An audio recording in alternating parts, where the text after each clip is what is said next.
Everyone, आज हम पढ़ेंगे standard 6 English, subject English, text book, unit 2। Chapter का नेम है द काइट। ओके, मतलब पतंग, एक पतंग। तो चलो let's start. All of us like to fly kites, मतलब सभी को काइट्स जगाना, पतंग जो है वो मतलब उड़ाना पसंद है। ठीक है, हम सभी को पसंद है। तो have you ever tried to fly one, क्या आपने कभी ऐसे काइट को उड़ाने के लिए कोशिश किया, कुछ भी उड़ाया, ट्राई किया?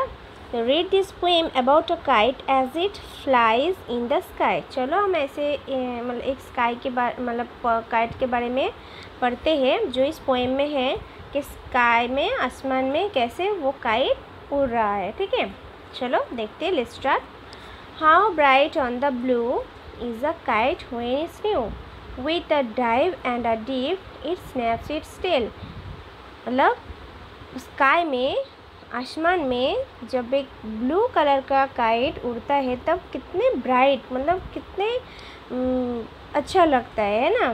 ब्राइटनेस उसका जो चमकीले, मतलब है ना, कितने अच्छा स्काई में चमकीले होता है। जब एक ब्लू काइट, नीला रंग के पतंग, एक चमकीले पतंग स्काई में उड़ता है, वो कितना अच्छा लगता है। मतलब वो जब डाइव करता है, कभी डीप करता है ना, कभी ऊपर से कभी नीचे से, ऐसे उसका जो पूँछ है जैसे लहराते हुए है ना, कभी तोड़ के एकदम, पूँछ तोड़ के एकदम वो उड़ता रहता है। Then soars like a ship with only a sail, जैसे कि कभी शिप कैसे मतलब पानी में लहराते हैं, वैसे शिप की तरह, कभी सेल की तरह वो उड़ता रहता है।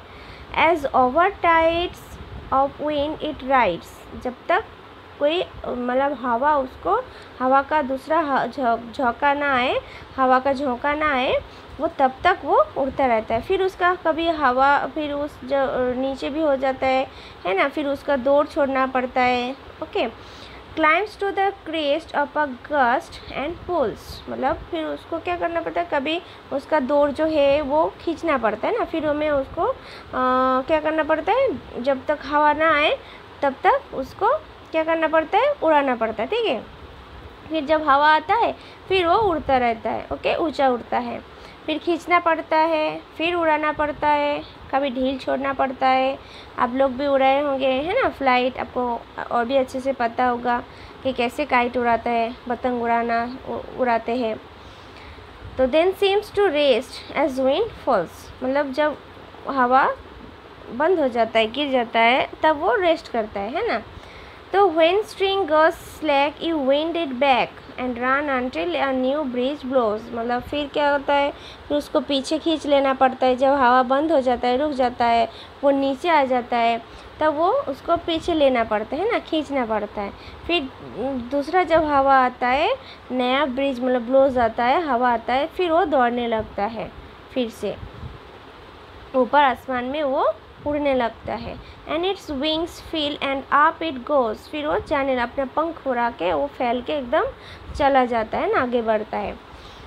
How bright on the blue is a kite when it's new, मतलब जब वो नया ब्लू मतलब पतंग होता है, काइट होता है, न्यू काइट, तो वो कितना अच्छा ब्राइट लगता है ना, एक चमकीला ब्लू काइट है ना, नीले रंग के पतंग कितना अच्छा लगता है देखने में जब वो नया होता है, न्यू होता है।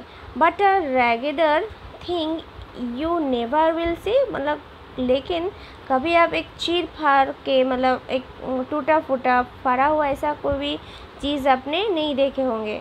When it flaps on a string in the top of a tree, मतलब जब वो फट जाता है ना, पतंग टूट जाता है, मतलब चीर फाड़ हो जाता है पतंग जो है, वो कहाँ रहता है बाद में, लास्ट में वो जो फट जाता है वो गिर के कहीं तार पे, हाँ ना, करंट के तार पे झूलता रहता है या ट्री के ऊपर लटकते रहता है। तो यहाँ पे जो हमारा ये पोएम है वो कंप्लीट हो गया है। ठीक है, अब हम देखते हैं आगे क्या है।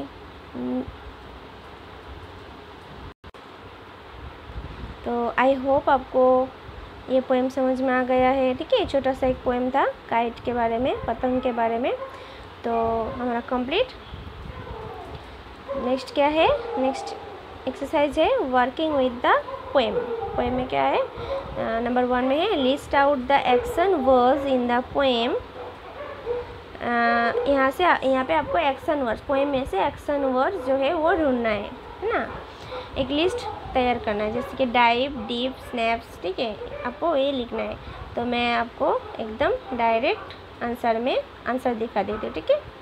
तो आपको ये लिखना है इस तरह से, देखो डाइव है, डीप है, स्नैप्स है, फिर क्या है सोर्स, फिर क्लाइम्स, फिर रन, विंड, सी, ये सब क्या है एक्शन वर्ड्स, ठीक है।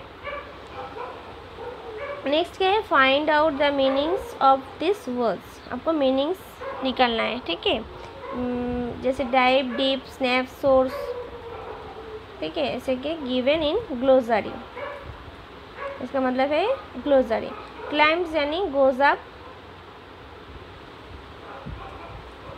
और गोज अप। रन मतलब कंटिन्यू, हेयर कंटिन्यू। विंड यानी रैप अराउंड एन ऑब्जेक्ट है, इन सर्कल का एक ऑब्जेक्ट है। सी यानी फाइंड, ठीक है। ये आपको आपके टेक्स्ट बुक में लिखना है। नेक्स्ट क्या है read this lines from the poem, पढ़ना है, पोएम में से लाइन दिया है ये आपको पढ़ना है। Then soars like a ship with only a sail, the movement of the tailless kite is compared to a ship with a sail. This is called a smile. उसको क्या कहते हैं smile. Can you suggest with what or who the following actions may be compared to, मैंने ऐसा कोई action words ऐसे suggest किया है कि कंपेयर होता है, दोनों में एक्शन जो है वो कंपेयर होता है।